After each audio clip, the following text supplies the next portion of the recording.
है मेरे YouTube channel परिवर्तन बाई आनंद सर पर। बच्चों, आज मैं आपको एक रिलेशन बताऊंगा, एक संबंध बताऊंगा।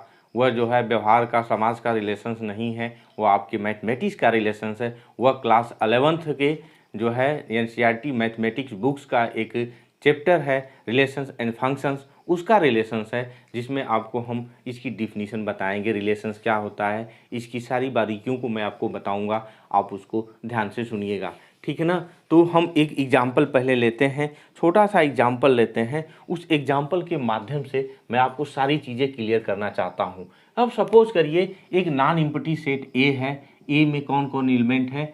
आपका ए का एलिमेंट है 4 है, 9 है और 25 है। अब सपोज करिए दूसरा नॉन एम्प्टी सेट क्या है? वह जो है -5, -4, -3, -2, -1, +1, 2, +3, +4 और +5, यह जो है आपका बी सेट है, ठीक है ना।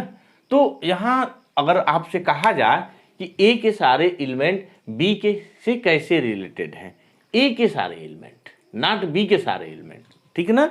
तो वहाँ आप देख रहे हैं कि जो अगर सपोज करें कि अगर यह एलिमेंट ए से डिनोट कर रहे हैं और इस एलिमेंट को हम लोग बी से डिनोट कर रहे हैं, तो क्या मिल रहा है? इसको इससे जब हम डिनोट कर रहे हैं तो मिल रहा है कि ए क्या होगा? बी का स्क्वायर होगा। यानी कि ए के सभी एलिमेंट बी के कुछ एलिमेंट से इस डिफिनीशन के माध्यम से वो जुड़े हुए हैं। यानी कि हम कह सकते हैं क्या, अगर इसका मैं एक इमेज डायग्राम बनाऊं, एक सेट ए यहाँ मैं ले लूं, वह सेट आपका ए हो गया, और दूसरा सेट मैं यहाँ बी ले लूं और वह सपोज करिए यह ए हो गया, यह बी हो गया।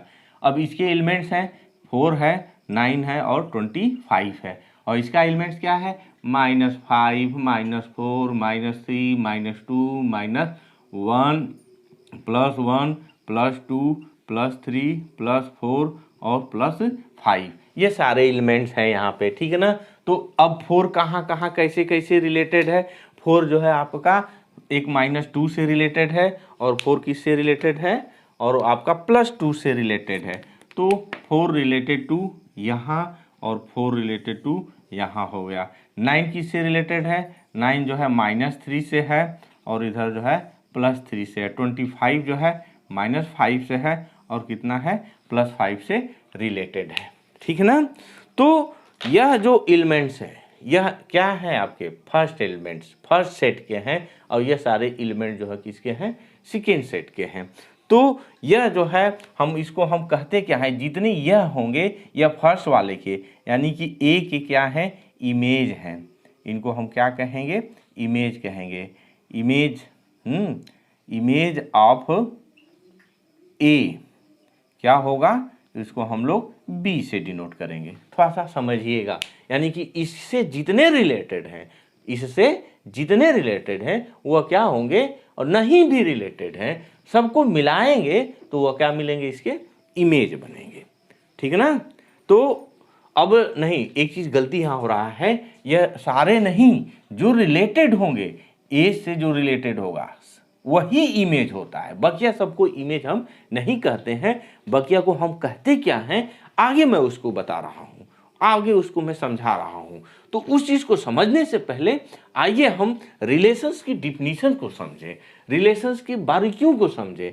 तो ये कैसे रिलेटेड है? यहाँ हम देख रहे हैं इसको, अगर इसका हम A क्रॉस B निकालें तो A क्रॉस B आपका आएगा कितना? A क्रॉस B आएगा आपका 4, -5 से शुरू होगा और लास्ट कितना होगा? 25, +5 तक इसका लास्ट हो जाएगा। लेकिन दूसरा बात कि ए जो है बी से जिस डिफिनीशन से कैसे रिलेटेड है उसका हम लिखते हैं, उसका एक सेट बनाते हैं। तो 4, -2 और 4, +2। अब यहाँ से 9, -3 और 9, +3 और कितना है? 25, -5 और 25, +5। इतने एलिमेंट्स जो है इससे रिलेटेड है। क्लियर हुआ ना? तो अब हम देख आ रहे हैं कि यह सारे एलिमेंट कहाँ होंगे? या ए क्रॉस बी में होंगे। तो अब उसको एक नया नाम दे देते हैं जो कि रिलेशंस रिलेटेड हैं। कैसे है? एक दूसरे से रिलेटेड हैं, उसको मैंने आर से लिख दिया। इसी को रिलेशन कहते हैं। किसको?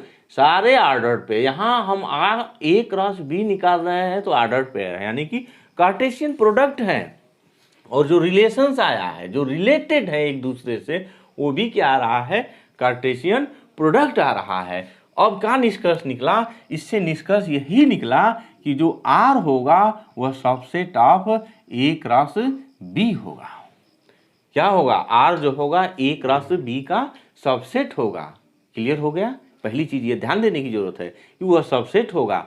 तब इसको डिफाइन कैसे करेंगे? इसको डिफाइन करेंगे कि ए रिलेटेड बी। कैसे रिलेटेड है? यहाँ से A comma B such that A belonging to A and B belonging to small B है बिलोंगिंग टू कैपिटल बी। यह क्या हो गया? रिलेशंस की डिफिनीशंस हो गई। पहली कंडीशंस क्या है? यह होना चाहिए, और इस तरह से इसको हम लोग डिफाइन करेंगे। अब यहां जो पहला एलिमेंट होगा वह फर्स्ट सेट का होगा, जो दूसरा एलिमेंट होगा वह कहां का होगा? सेकेंड सेट का होगा। तो इस तरह से इसको हम कार्टेशियन प्रोडक्ट के रूप में लिखते हैं। कार्टेशियन फॉर्म कर लीजिए, आइदर ऑर्डर्ड पेयर के रूप में कर लीजिए।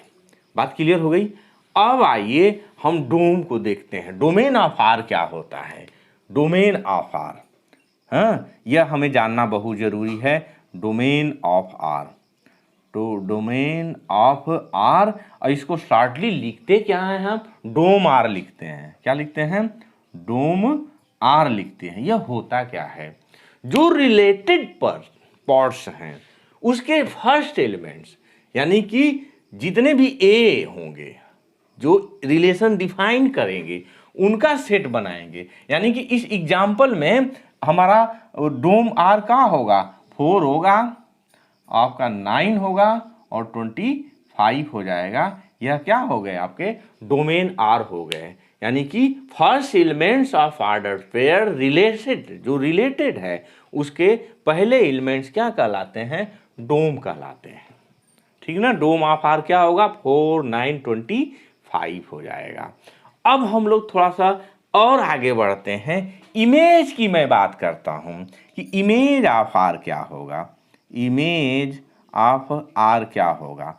तो जो जो इनसे रिलेटेड हैं, जो हम डिफिनीशन बनाए हैं, जो जो इनसे रिलेटेड हैं, वह इसके इमेज कहलाएंगे। कौन कौन?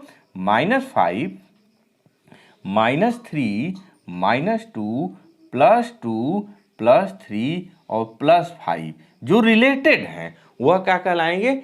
इमेज कहलाएंगे। और collections of all elements in B, जो सारे यह कलेक्शंस हैं यह क्या कहलाएंगे? कोडोम कहलाएंगे। उसको क्या कहते हैं हम लोग?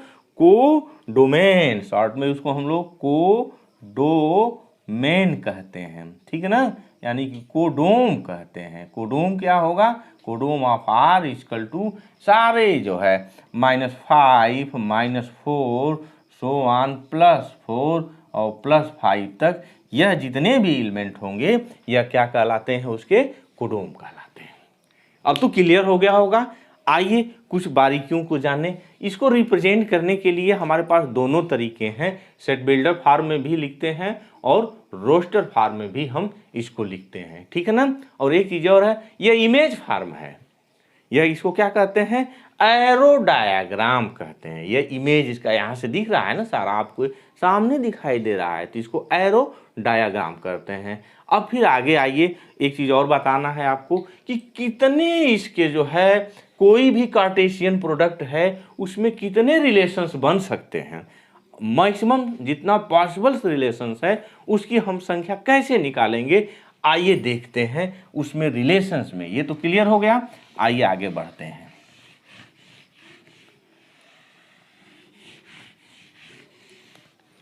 सपोज करिए कि हमारा number of element in A equal to कितना है? P है, और नंबर ऑफ एलिमेंट B कितना है? Q है। तो number of A cross B आप निकालिएगा तो कितना होगा? यहाँ से P और Q होगा।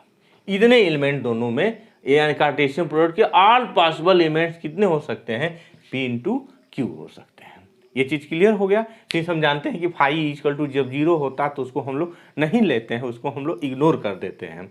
तब बताइए कोई भी ऐसा सेट हो जिसमें इतने एलिमेंट हों, उसके सबसेट की नंबर्स कितनी होती है, कितनी होती है, तो total number of subset, total number of subset कह लीजिए चाहे रिलेशन कह लीजिए, कितने होंगे इसमें, यानी कि two the power P into Q, इतने इसके सबसेट बन सकते हैं फाइव को छोड़ करके, इतनी इनकी नंबर होगी। ठीक है ना, क्लियर हो गया। अब आगे आइए हम लोग इसको देखते हैं क्या कंडीशंस इसकी बन रही है। एक एग्जांपल मैंने आपको दिया था, इसमें टोटल नंबर ऑफ रिलेशंस कितने हो सकते हैं। तो यहाँ आप नंबर ऑफ ए कितना है, नंबर ऑफ ए आपका 3 है, और नंबर ऑफ बी कितना है आपका 5 ही 10 हो गया। तो number of A cross B कितना होगा आपका 10 गुणते 3 बराबर कितना 30 हो गया। तो कितने सबसेट इसके बन सकते हैं, इसके सारे सबसेट जो बनाना हम चाहेंगे तो वह कितना हो जाएगा, टू द पावर कितना 30, इतने सबसेट इसमें बनेंगे। तो मुझे जहाँ तक समझ है कि आप उसको समझ गए होंगे, आपका क्लियर हो गया होगा, आप उसको अच्छी तरह से समझ गए होंगे। तो प्लीज़ एंड प्लीज़ मेरे चैनल को आप सब्सक्राइब करिए और बेल आइकन ज़रूर दबाइए, ताकि जो भी लेक्चर मैं बनाऊं आपको उसकी सूचना मिल सके। अब जो है एक्सरसाइज इसका जो है मैं आपको अगले वीडियो में दूंगा। धन्यवाद।